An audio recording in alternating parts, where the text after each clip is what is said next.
Carla.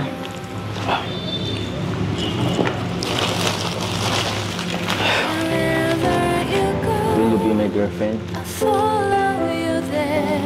Ano po yun? Tatanong ako, will you be my girlfriend? Tumayo ka nga po dyan. Wala po akong panahon para makipagbiruan po. Grabe si Carla binasted si Jomar mga kalingap. Sa paglipas ng maraming taon mga kalingap si Jomar ay naging isa sa mga pinakasikat na vlogger sa kanilang bayan.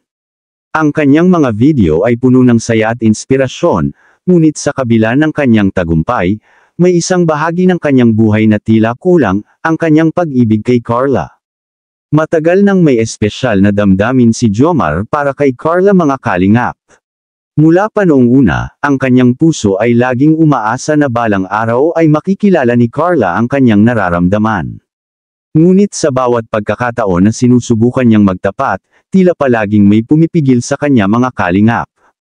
Sa wakas, dumating ang araw na pinakatatakutan ni Jomar. Sa kanyang ika-50 na vlog, naisip niyang ito na ang tamang oras upang sabihing mahal niya si Carla. Pinili niyang gawin ito sa isang espesyal na lugar, ang kanilang paboritong tambayan o tirahan, kung saan magkasamang nakatira sila Carla at Roseanne. Nagplanong mabuti si Jomar, naghanda siya ng isang simpleng mga pasalubong, may mga bulaklak at kandila, para may magandang ilaw ang kanyang dala at nag-set up ng kamera upang makuhanan ang lahat ng sandali. Lalo na ng pagluhod ni Jomar sa harapan ni Carla. Sa likod ng kanyang isipan, puno siya ng kaba, ngunit alam niyang kailangan na niyang maglakas loob. Dumating si Carla, hindi alam ni Carla ang plano ni Jomar, nakita niya ang setup at napangiti. Ano ito, Jomar? May espesyal na okasyon ba? Tumayo si Jomar, tinipon ang kanyang lakas ng loob, at huminga ng malalim. Carla, may matagal na akong gustong sabihin sa'yo. Ngumiti si Carla, ngunit halata ang kanyang pagkalito. Ano iyon? Hinawakan ni Jomcar ang kamay ni Carla at nagsimula. Carla, matagal na kitang mahal. Simula pa noong una, hindi na nagbago ang nararamdaman ko. Lahat ng video, lahat ng ginagawa ko, ikaw ang inspirasyon ko. Gusto kong malaman mo na handa akong gawin ang lahat para mapasaya ka. Natahimik si Carla, kita sa kanyang mukha ang gulat at pagkabigla. Jomar, hindi ko alam na ganito pala ang nararamdaman mo.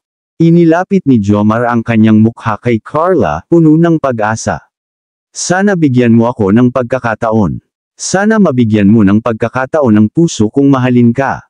Ngunit bago pa makapagsalita si Carla, bumuhos ang luha sa kanyang mga mata. Jomar, mahalaga ka sa akin bilang kaibigan. Ayokong masaktan ka, pero hindi kita kayang mahalin ng higit pa doon. Ramdam ni Jomcar ang sakit ng bawat salitang binitiwan ni Carla. Ang kanyang puso ay tila dinudurog, ngunit alam niyang kailangan niyang tanggapin ang katotohanan. Salamat sa pagiging totoo, Carla. Tumingin si Carla kay Jomar, ang kanilang mga luha ay naghalo sa hangin. Patawarin mo ako, Jomar, sana'y magpatuloy pa rin ang ating pagkakaibigan.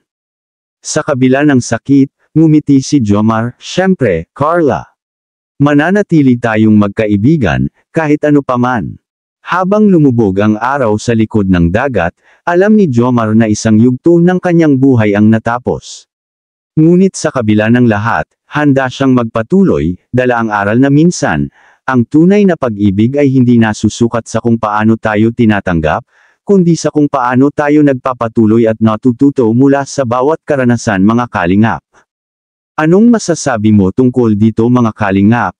I-comment mo lang sa baba ang gusto mong sabihin at ating babasahin isa-isa. Maraming salamat po. To God be the glory.